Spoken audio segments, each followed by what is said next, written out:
नमस्कार जी, स्वागत है आपका अपने YouTube चैनल वैदिक दर्शन पे। आशा है आप सभी कुशल मंगल होंगे। तो आजकल जो है दिल की जो बीमारियां हैं वो बहुत ज़्यादा बढ़ गई हैं। तो आज हम आपके लिए आपके दिल को सुरक्षित रखने के लिए एक रसायन लेके आए हैं जो दिल से संबंधित सभी रोगों को ठीक कर देगा। इससे पहले यदि किसी ने चैनल को सब्सक्राइब नहीं किया है तो चैनल को सब्सक्राइब कर ले और घंटी वाला बटन ज़रूर दबा लें। वैसे तो ये है कि हो सकता है हमारी वीडियो की क्वालिटी में और उसमें सेटअप में बहुत ज़्यादा फ़र्क होगा, एक देसी सा सेटअप दिखाई दे रहा होगा आपको, लेकिन जो हम आपको इन्फॉर्मेशन देते हैं वो इन्फॉर्मेशन जिस भी विषय की होगी उस विषय में वो एक बेहतरीन इन्फॉर्मेशन होगी।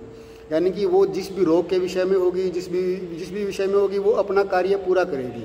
यानी कि इन्फॉर्मेशन की जो क्वालिटी है वो हमारी दूसरों की उससे बहुत अच्छी होगी, क्योंकि हमारा उद्देश्य जो है वो आयुर्वेद के प्रचार प्रसार का उद्देश्य है कि आप आयुर्वेद की तरफ जो है वो इन एलोपैथी को छोड़ के आप आयुर्वेद को अपनाएं और एक सुखी और स्वस्थ जीवन जिए। तो अभी समय को व्यर्थ ना करते हुए अब आगे बात करते हैं और चैनल को सब्सक्राइब जरूर कर लियो, क्योंकि अभी बहुत से विषय हैं जिनके बारे में आपसे बात करनी है। तो अभी बात करते हैं कि ये दिल की बीमारी जो है वो होती क्यों है, क्योंकि कारण को जानना बहुत ज़रूरी है। कारण को यदि हम नहीं जानेंगे तो फिर हम कारण को ख़त्म नहीं करेंगे तो फिर कार्य ख़त्म नहीं होगा, क्योंकि सीधा सा संबंध है। यदि किसी भी कार्य को ख़त्म करना है तो उससे पहले उसके कारण को ख़त्म कर दो। कारण ख़त्म हो जाएगा तो कारण कार्य संबंध होता है, कार्य अपने आप ख़त्म हो जाएगा। तो अब ये दिल की बीमारियाँ होती क्यों हैं? दिल की बीमारियाँ होती हैं कि निरंतर उष्ण आहार करने से, यानी कि गरम गरम जो आहार करते हैं उससे, गुरु यानी कि जो पचने में जो देर लगाते हैं ऐसा आहार करने से, अमल जो है अमल पदार्थों का ज़्यादा सेवन करने से, कषाय पदार्थों का ज़्यादा सेवन करने से, तिक्त पदार्थों का ज़्यादा सेवन करने से जो है ये बीमारी ज़्यादा होती है। और जो ज़्यादा मेहनत करते हैं उन लोगों को भी दिल की बीमारियां जो हैं वो ज़्यादा हो जाती हैं। जो कुछ चोट लगना भी इसका एक मुख्य कारण है, यदि चोट लग जाए तो उससे भी। और एक अध्यासन का मतलब होता है कि हमने जो पहले जो खा लिया है उसके हजम हुए बिना हम दूसरे आहार सेवन कर लेते हैं, तो उससे जो है हमारी पाचन क्रिया जो है पहले ही नहीं पचा है तो उसके बाद ऊपर से हमने ओवरलोड डाल दिया, तो इसकी वजह से फिर जो है वो पाचन क्रिया खराब हो जाती है और अपना जो रस रक्त जो ये बनने जो प्रक्रिया है ये प्रक्रिया ठीक तरह से पूरी नहीं हो पाती। तो किसी भय की चिंता करना और जो अपने वेग हैं, वायु के वेग हैं, गैस जो खारिज करना है, गैस खारिज, हम कहीं पे ऐसी जगह पे बैठे हैं कि जहाँ या फिर हम एक लोगों की संकुचित सी मानसिकता होती है, वो जो शर्मीले ज़्यादा होते हैं, तो वो जो कहीं बैठे हैं तो उनको यदि गैस खारिज की वो आ जाती तो वो गैस खारिज नहीं करते। मलमूत्र का वेग उनके ऊपर आ जाते हैं तो उनको निष्कासित करने के लिए, मलमूत्र करने के लिए बाहर नहीं जा जाते, वो वहीं पर बैठे रहते हैं, उनको दबाए रहते हैं। तो इन वेगों को रोकने से भी जो है हृदय से संबंधित जो बीमारियाँ हैं वो हो जाती हैं।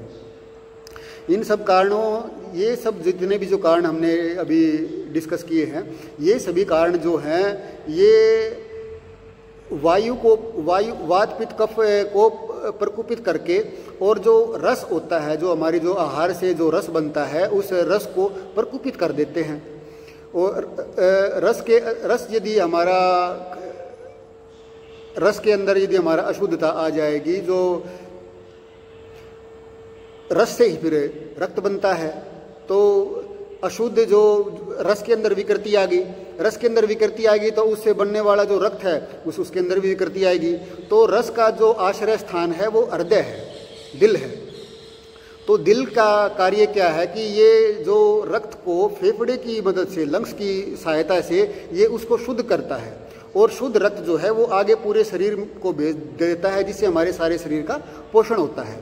तो जो ये शुद्ध करने वाली प्रक्रिया है, तो जो हमारी पाचन क्रिया की खराबी के कारण, जो वात पित्त कफ के प्रकोपित होने के कारण जो रस के अंदर जो विकृति आ गई, तो उस विकृति को ठीक करने के लिए जो ये पूरी प्रक्रिया की जाती है, तो उस प्रक्रिया में क्या है कि सारे का सारे अपशिष्ट पदार्थ बाहर तो निकल नहीं पाते, वो वहीं के वहीं हमारी जो नसों के अंदर और फेफड़े के अंदर वो जमा हो जाते हैं।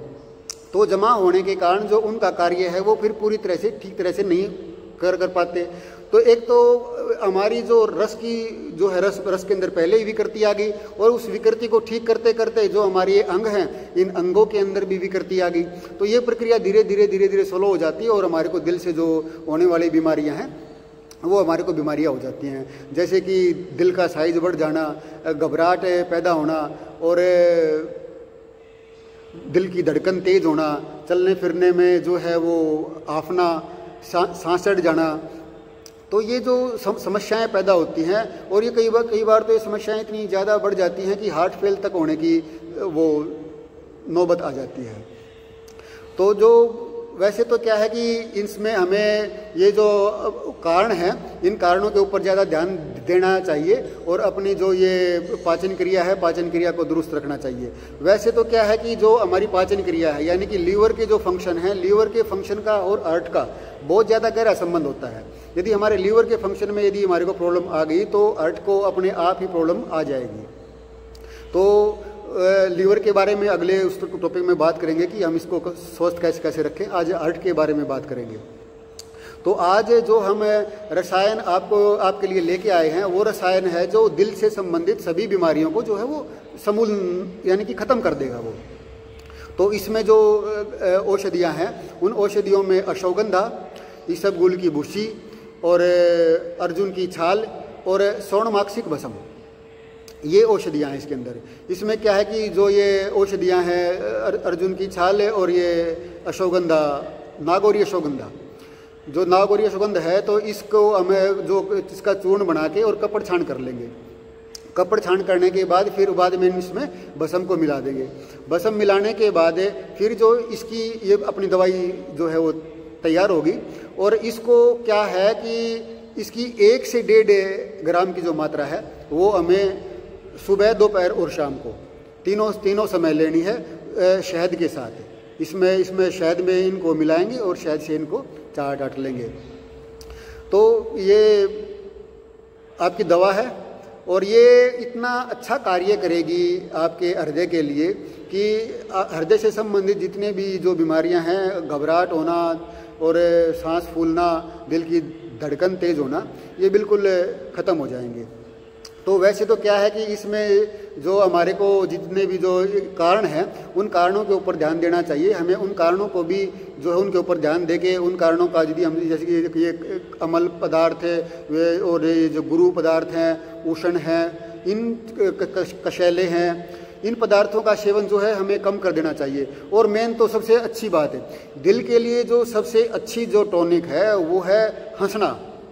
यदि आपको कभी भी घबराहट होने लग जाए या फिर कुछ हो, तो उसके लिए सबसे अच्छा है कि आप कहीं भी जो आपके आसपास का जो आदमी है उनके साथ आप बैठें और उनके साथ खुल के बात करें।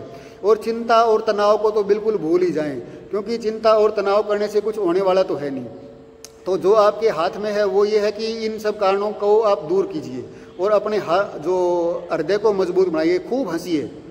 हंसना जो है वो हृदय के लिए एक तरह से टॉनिक है। ये इससे अच्छी दुआ पूरी दुनिया में कोई भी नहीं है। और उसके बाद यदि फिर भी हमारे को कोई हृदय की बीमारी हो जाती है तो हमें इस रसायन का सेवन कर लेना चाहिए। तो ये भी हमारी बहुत मदद करेगा हृदय को सुरक्षित रखने में, क्योंकि हृदय जो है हमारे शरीर का सबसे महत्वपूर्ण पार्ट है। और जितने भी पार्ट हैं हमारे, वो सारे के सारे जो पार्ट है वो आराम कर लेते हैं, लेकिन हृदय एक ऐसा पार्ट है जो हमारे शरीर, तब तक हमारा शरीर मृत अवस्था में नहीं आ जाता तब तक ये कार्य करता रहता है। तो आपका हृदय स्वस्थ रहे, आप सुखी रहें, स्वस्थ रहें। तो इसी आशा के साथ हम फिर एक नई जानकारी के साथ मिलते हैं।